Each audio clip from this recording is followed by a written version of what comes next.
नमस्कार, उत्तराखंड समाचार में आपका स्वागत है। मैं शिखा त्यागी। सबसे पहले मुख्य समाचार।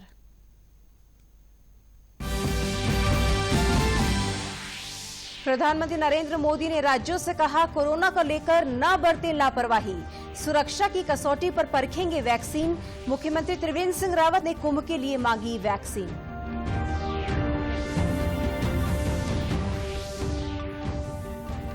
ऑक्सफोर्ड का दावा, वैक्सीन कोविड संक्रमण रोकने के लिए होगी कारगर, 70% तक प्रभावी। 23,000 से अधिक लोगों पर किया गया परीक्षण।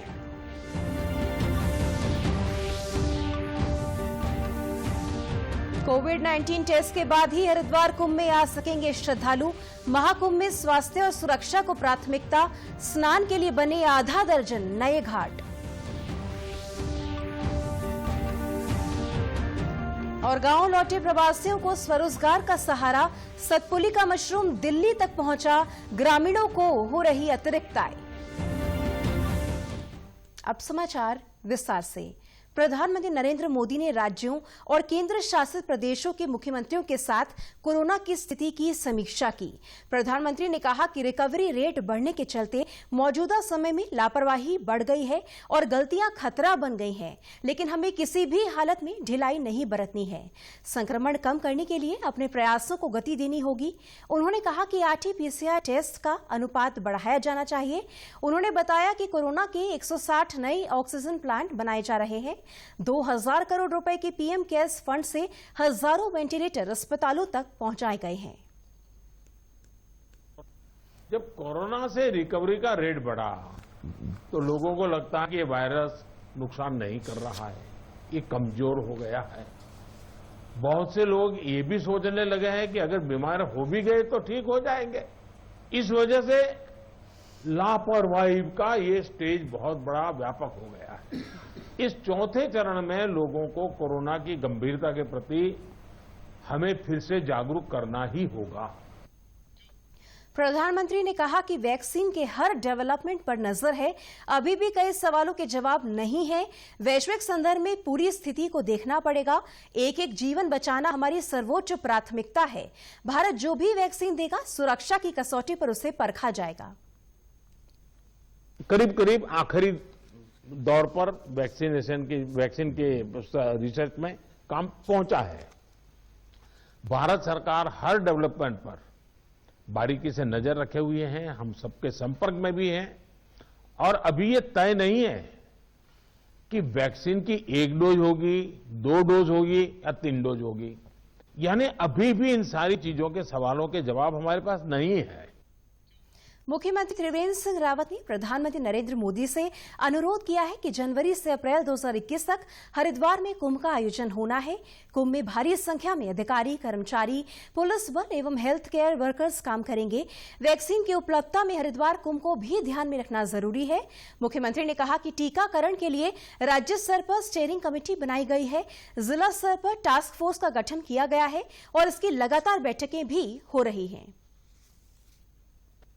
ये उत्तराखंड राज्य में महाकुंभ का आयोजन होने वाला है और इस दृष्टि से वहाँ पर भारी संख्या में हमारे अधिकारी होंगे, कर्मचारी होंगे, पुलिस बल होगा, तो उसका जरूर इसमें ध्यान रखा जाए, क्योंकि 4 महीने तक ये आयोजन चलता है और इसलिए मेरा ये सुझाव है कि उसका जरूर उसमें ध्यान। ऑक्सफोर्ड यूनिवर्सिटी ने दावा किया है कि एस्ट्राजेनेका के साथ मिलकर जो वैक्सीन विकसित की गई है वे कोरोना संक्रमण को रोकने में कारगर साबित होगी। ऑक्सफोर्ड के अनुसार वैक्सीन की एक खुराक लगभग 70% कारगर है। ऑक्सफोर्ड ने एक प्रयोग किया है कि पहली बार आधी खुराक दी और 28 दिन बाद दूसरी खुराक दी तो ये वैक्सीन 90% प्रभावी थी। ये भी दावा किया गया है कि फाइजर और मॉडर्ना की तुलना में ये वैक्सीन अत्यधिक कम तापमान पर स्टोर करने की जरूरत नहीं है। इस परीक्षण में 23,000 से ज्यादा वॉलंटियर्स ने भाग लिया है। भारत के सीरम इंस्टीट्यूट के साथ एस्ट्राजेनेका ने वैक्सीन उत्पादन के लिए करार किया है।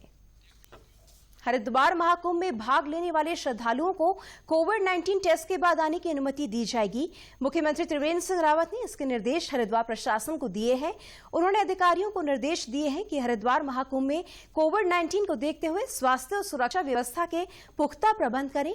मुख्यमंत्री ने वीडियो कॉन्फ्रेंसिंग के माध्यम से कुंभ मेलाधिकारी, जिलाधिकारी हरिद्वार और वरिष्ठ पुलिस अधीक्षक हरिद्वार से कुंभ की तैयारियों को लेकर विचार विमर्श किया। मुख्यमंत्री ने कहा कि इस महत्वपूर्ण आयोजन में आने वाले श्रद्धालुओं को सुरक्षित ढंग से कुंभ स्नान की व्यवस्था का दायित्व हम सबका है। उन्होंने कहा कि इस संबंध में परिस्थिति के अनुकूल यथासमय एडवाइजरी जारी करने की व्यवस्था की जाए।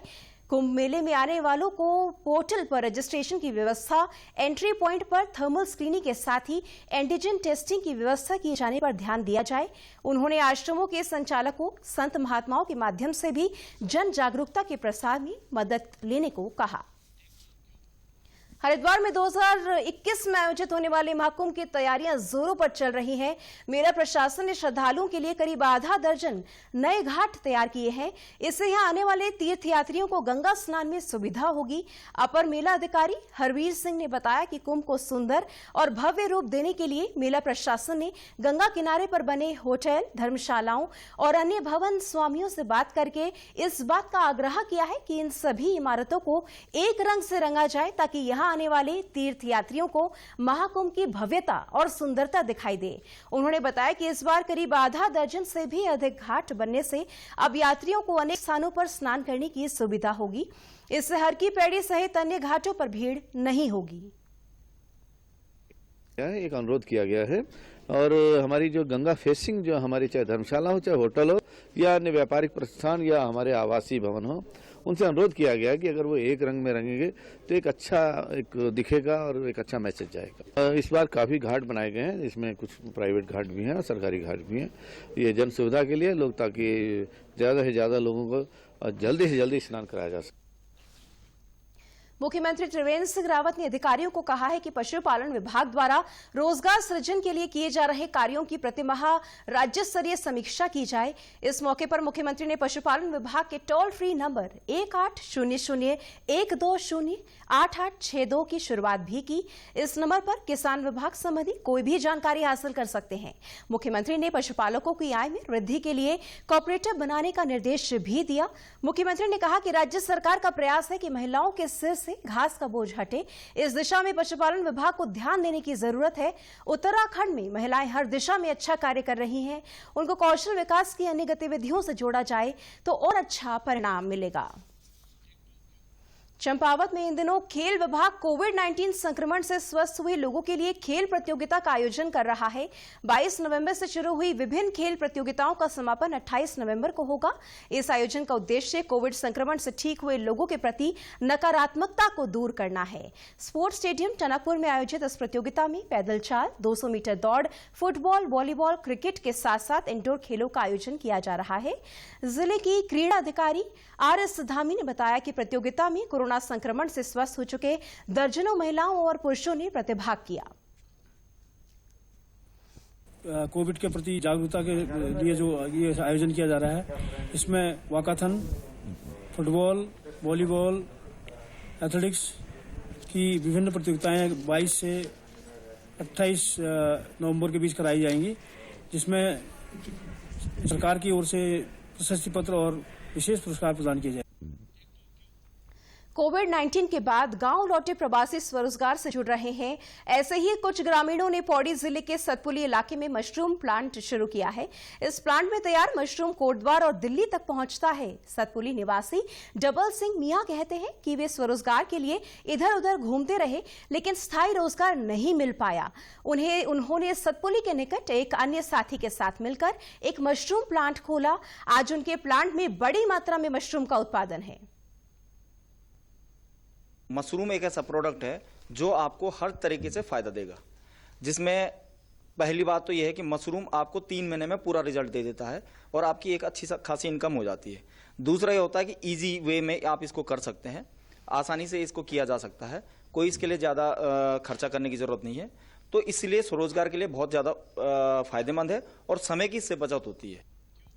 उनके साथ काम करने वाली नीलम देवी कहती हैं कि घर का काम करने के बाद जब भी उन्हें समय मिलता है वे मशरूम के प्लांट में काम के लिए पहुंच जाती हैं। अब उनकी पारिवारिक स्थिति थोड़ा मजबूत हो गई है। पानी भर दो हो तुम, अब एक बाद में केमिकल डाल दो और जे हिसाब से हम लोग भूसा वो करण, वे बाद हम भूसा भी गंदो, एक दिन भूसा ते भिगा के डाल दो और फिर दूसरे दिन हम निखर नखुने छोड़ दो। घर खर्च चल जाते थोड़ा बच्चों को आपको। ऊधमसिंह नगर जिले के कई किसान खेती में नई तकनीक अपनाकर उत्पादन और अपनी आय बढ़ा रहे हैं। कृषि विभाग के सहयोग से किसान कृषि विविधीकरण, मिक्स खेती और उन्नत बीजों का इस्तेमाल कर रहे हैं।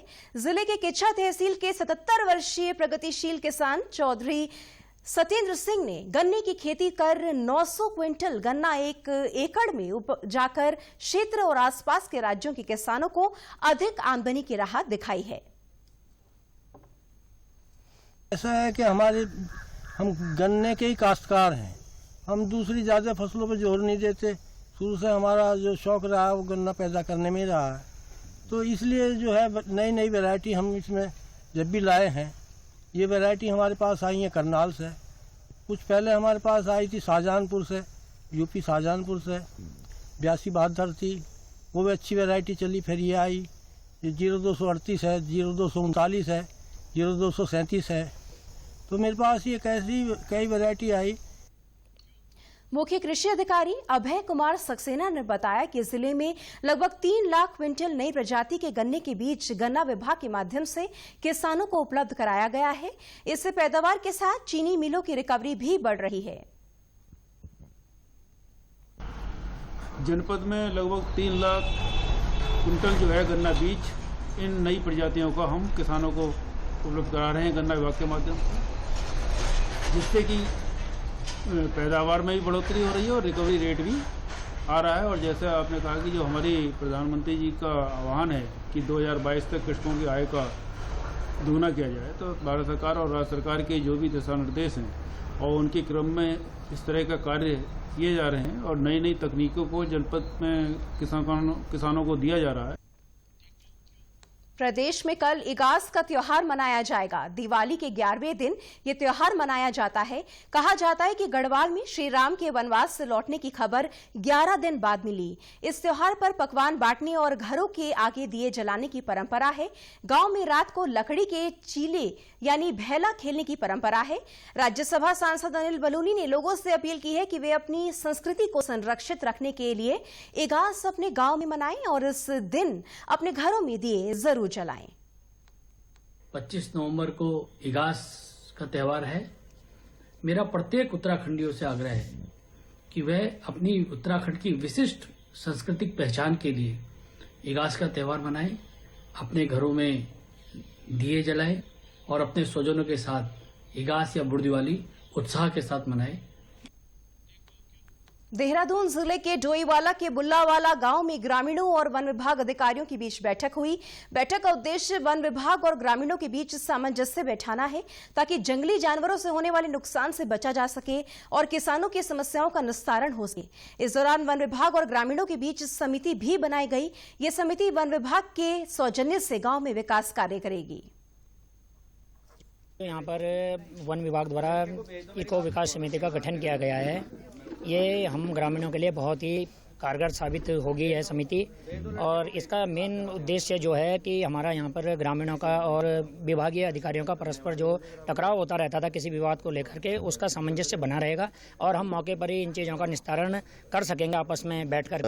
हमारा राजधानी नेशनल क्षेत्र से सटा हुआ ग्रामीण परिवेश है और हमें लगातार जानवरों से और अन्य जो जंगली समस्याओं से निपटने के लिए इको विकास समिति एक माध्यम रहेगा जो परस्पर दोनों में समन्वय बना के रखेगा, ग्रामीणों में और वन विभाग में। बैठक में ग्रामीणों ने जंगली जानवरों से होने वाली समस्याएं वन अधिकारियों के सामने रखी। विभागीय अधिकारी ने समस्याओं के समाधान का भरोसा दिलाया। उत्तराखंड के समाचारों में बस इतना ही। चलते चलते मुख्य समाचार एक बार फिर। प्रधानमंत्री नरेंद्र मोदी ने राज्यों से कहा, कोरोना को लेकर ना बरतें लापरवाही, सुरक्षा की कसौटी पर परखेंगे वैक्सीन। मुख्यमंत्री त्रिवेंद्र सिंह रावत ने कुंभ के लिए मांगी वैक्सीन।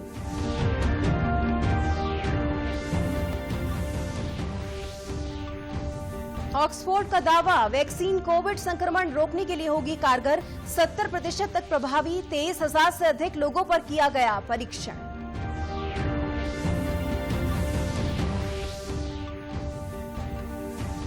कोविड-19 टेस्ट के बाद ही हरिद्वार कुंभ में आ सकेंगे श्रद्धालु।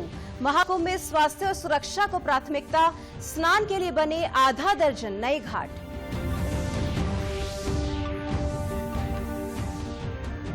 और गांव लौटे प्रवासियों को स्वरोजगार का सहारा, सतपुली का मशरूम दिल्ली तक पहुंचा, ग्रामीणों को ही हो रही अतिरिक्त आय। उत्तराखंड की खबरों के लिए आप हमसे सोशल मीडिया के माध्यम से भी जुड़ सकते हैं।